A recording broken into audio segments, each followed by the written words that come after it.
Hi, in this video I would like to talk about light and shadows in Unreal Engine 4. I should say that I'm not a professional game developer, so if you see something that you think is wrong, so please let me know. Let's get started. Let's start by creating a new level, empty. There is nothing in here, completely empty. And let's put a sphere in it. So Unreal cheat a little bit because it shows us this sphere as unlit object, even we are in lit mode. Let's get back to lit mode, and now this sphere is completely black. There is nothing you can see except the grid, and if you hide the grid there is nothing. If you play, there is again nothing. Why? What? Because we don't have any light in our scene. In our scene we only have the sphere. Let's then put a light, a sun, and now we can see it. We have kinda like a moon or earth.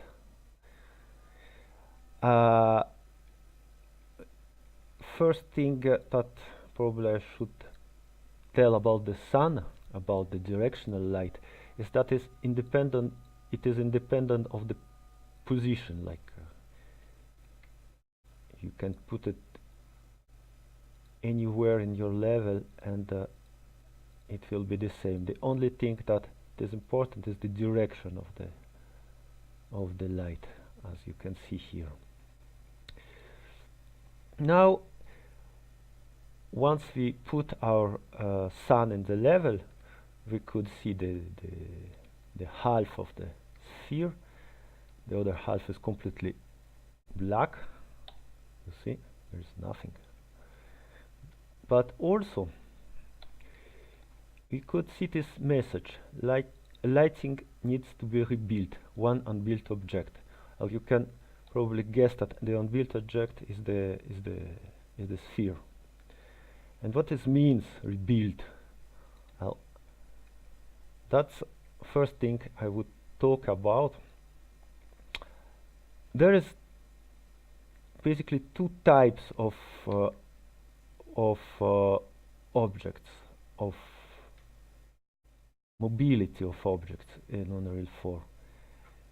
You click on the moon, or you click on the sun, you have here this mobility property, and there is always three possibilities: static, stationary, and movable.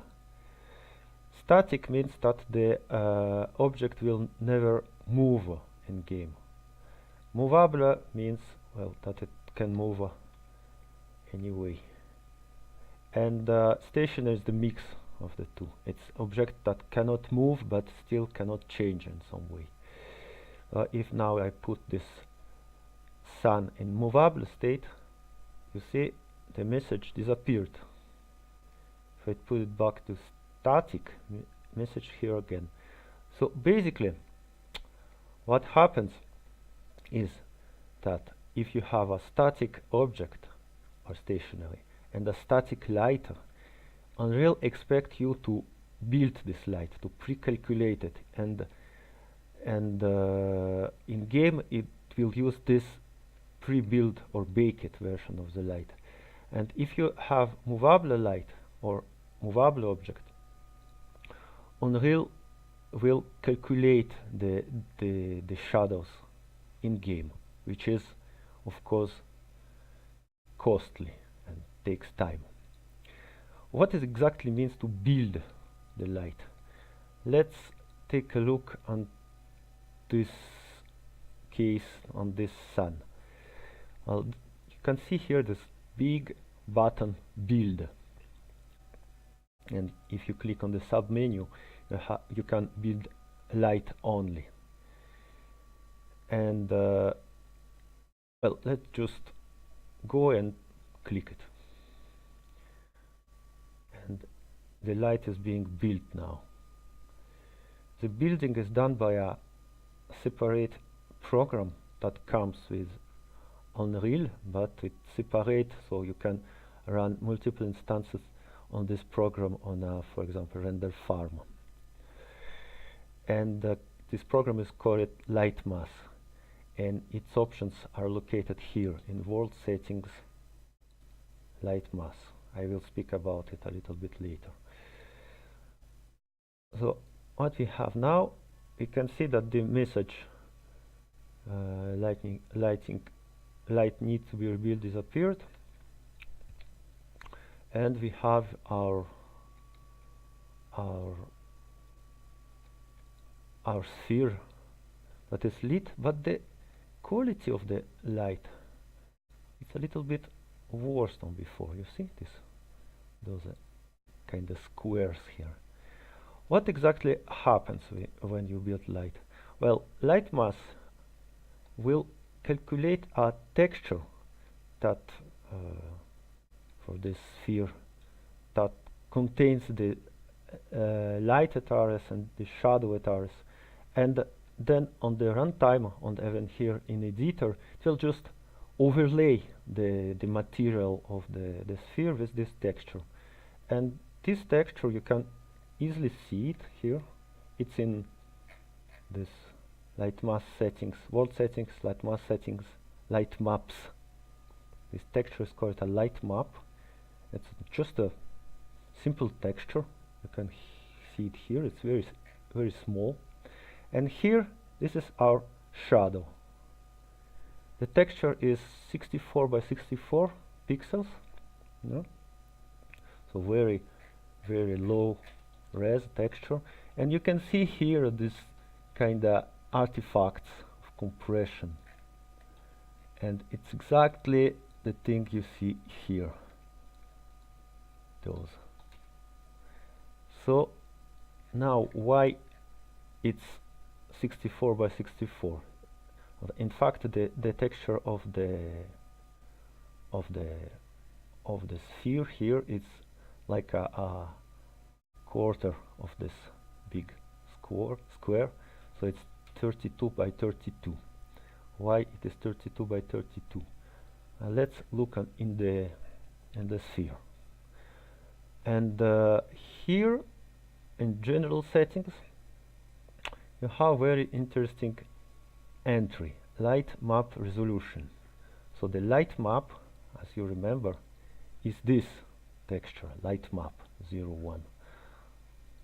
And light map resolution of the sphere is exactly 32.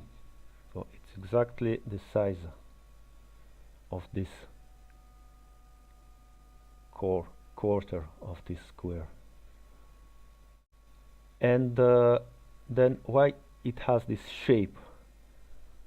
Probably you already recognize what is this shape. This shape is exactly like this. It's like the daylight map of the Earth. This is because it's just a simple texture, and it used the UVs of the sphere, and here it says light map coordinate index 1. So if you go to the UV channel 1, you have this UV, and it's like a map of the Earth. The only thing that it's rotated 90 degrees, so the North Pole is on the right, and the South Pole is on the left.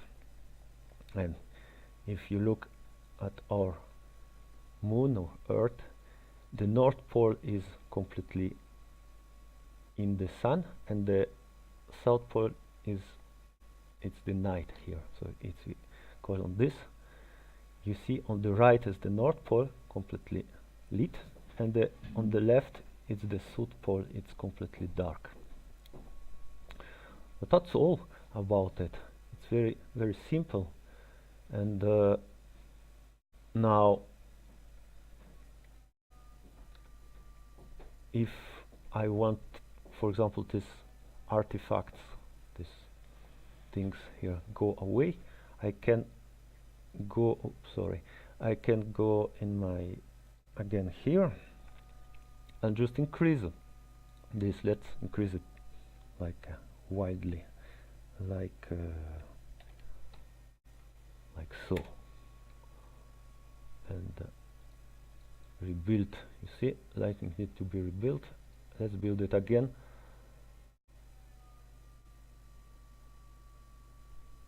It takes, it's still very fast, and you see,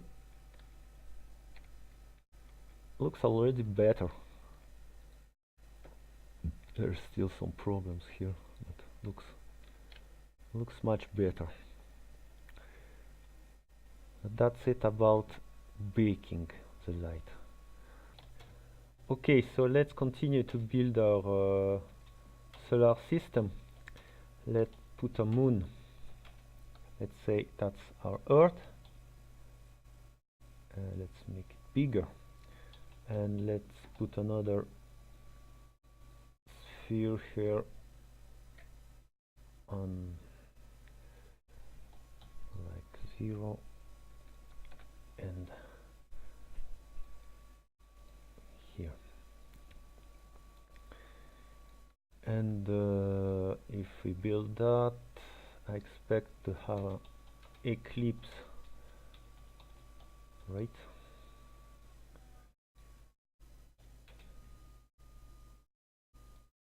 And yeah, here we have it. And you can also see it on our light map texture. And you can see, even if Earth and Moon are different sizes, their light map, as the Moon, as the Earth, is the same 32 by 32 as the light map resolution of the sphere. And you can also see that the light mass baking program, it will compress, it will combine multiple light maps of different objects in one big texture. And here you can see that it's called packet light and shadow map texture resolution. So it will go up to 1024 by 1024, then we'll create another one. You can also see that it's a little bit more complicated than just the light and shadow. There's also some other maps. Now, important thing to see here still is that on the Earth, the dark side, the back side, is completely black, but on the Moon there's some light, and it's simply that the light mass is capable to calculate the light reflected back from the Earth. So for example, here you have this parameter in volt setting light mass. It's number of indirect lighting bounces. That means it will calculate the light that goes to the Earth and bounces back to the Moon and bounces back again, and maybe once more. That's three times. That is quite important parameter. And yeah, that's it. Now, which is very important to understand, is that static light only works with static or stationary objects. Static or stationary light, I mean, only works with static or stationary objects. If I took those two, the Moon and the Earth, and make them movable, and then rebuild the light,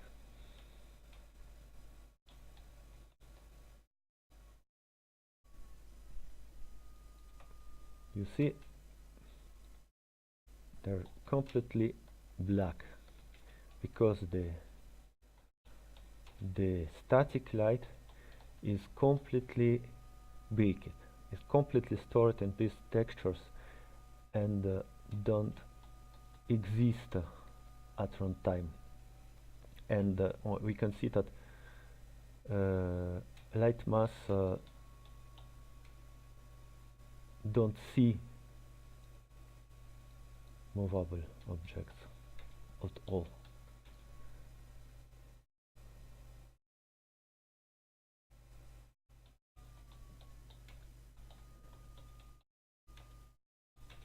Oh, here we go again. Okay, let's continue to work on our solar system, and let's make the moon rotate around the sun. I'm sorry, around the Earth. So now our sun is static, our Earth is static, our moon is static, and it's all pre-built. To rotate, you need to put the moon as movable, isn't it? Let's start by that. And that's static, that's movable, and that's static. And let's now build the light.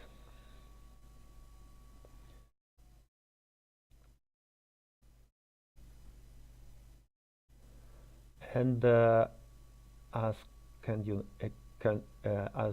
you could expect, the shadow from the moon on the Earth disappeared, but something very strange happens. You remember before we put both moon and Earth as movable objects, and they became black. I can even repeat this.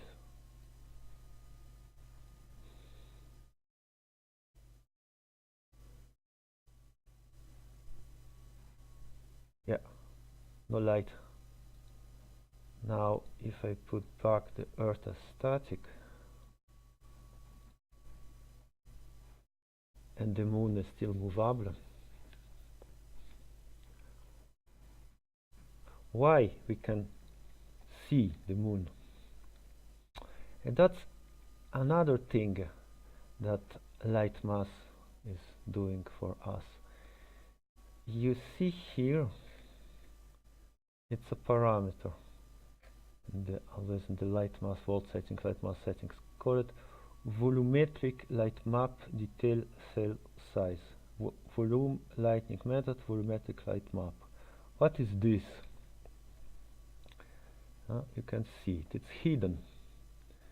But if you go to show visualizer and the very last option, volumetric light map, you see? What's that? Well, that's a kind of a 3D light map that samples the light reflected by the Earth around it, and then it shows actually samples the light in general from our Earth and in general from the sun, and it shows these little spheres how much light is here, and this is how our moon is lit itself, I think. But still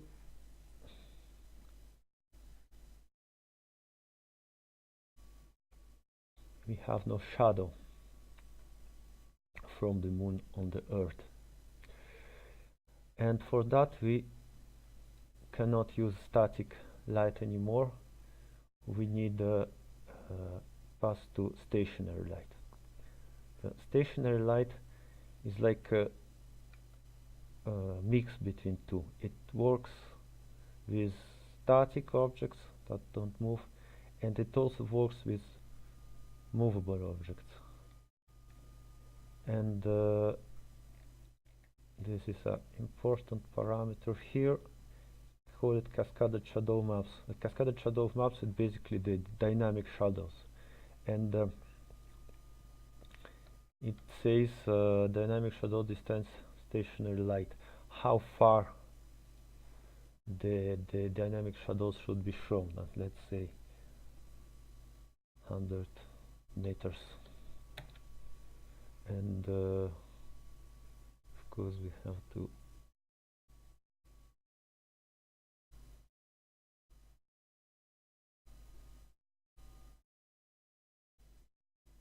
build it again, and then we have this shadow now if I like create a real rotating moon, you will see it works too. Let's do it for fun.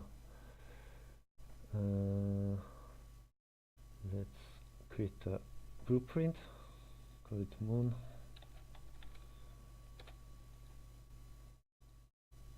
and then here add a scene component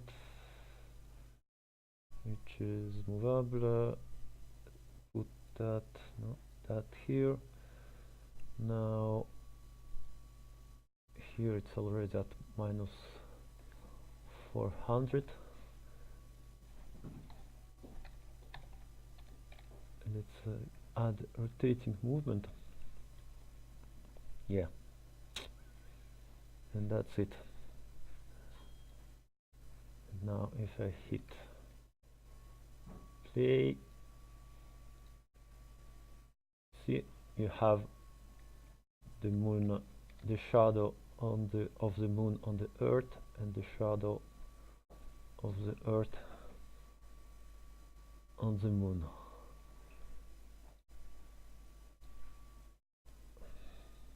It rotates more slowly. That's the stationary light. It's half